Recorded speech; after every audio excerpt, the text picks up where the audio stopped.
Let me ask you a question.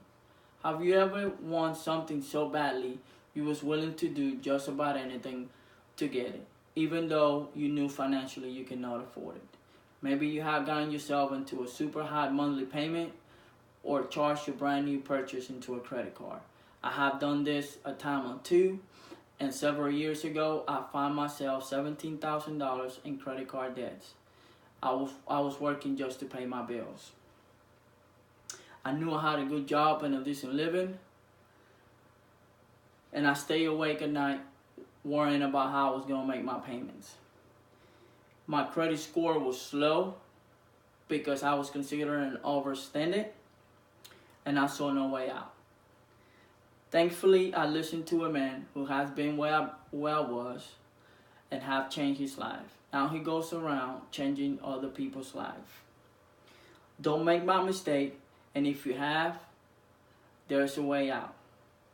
Here are some great ways to help you not find yourself in this predicament or to get you out if you already are. What I'm about to tell you might seem extreme and ridiculous. I know.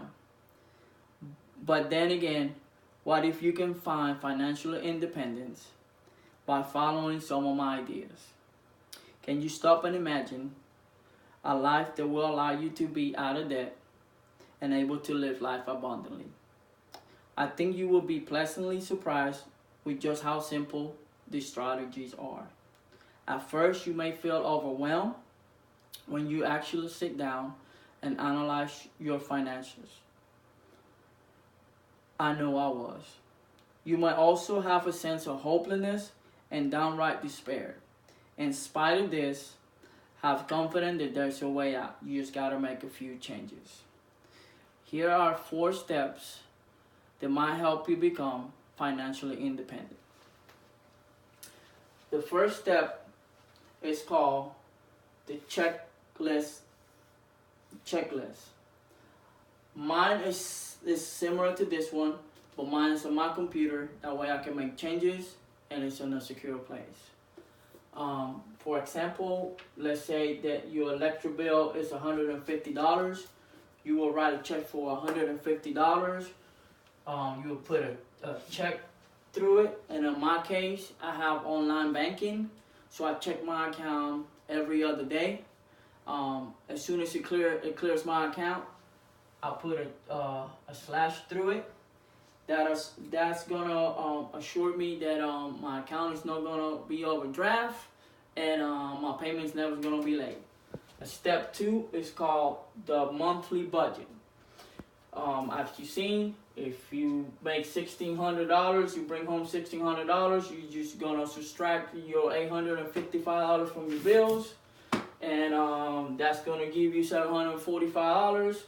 Out of that $745, you will have some necessities like gas, groceries. In my case, will be barbershop and savings. That will add up to $380. That means you only have $365 extra to spend on whatever you want. Step 3 is called the envelopes and wallets. I have mine with my groceries, my barbershop, my extra money, and my gas. Once the money in the envelopes is gone, you're just gonna have to sit at home and do nothing until the next payday. Step 4. Under any circumstances, be an impulsive buyer of anything over $100. If I see something that I like that is more than $100, I just walk outside the store, think about it, go home, sleep on it, come back, but I never buy anything over $100. Now, let me tell you about the guy who helped me become financially independent. His name is Dave Ramsey, and one of his saying that I find most memorable is the goal is to build your budget so that every dollar has a name before the months begin. Every dollar has an assignment all the way to the top to the bottom. That's why my monthly bills has a name next to them. Guess what? I'm no longer have any credit card debts. I don't live paycheck to paycheck. I have a modest savings account. It didn't happen overnight. It required me to truly analyze my financial situations and cut superfluous items from my monthly budget.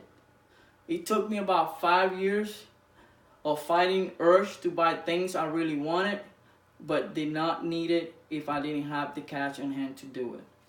I did it, so can you.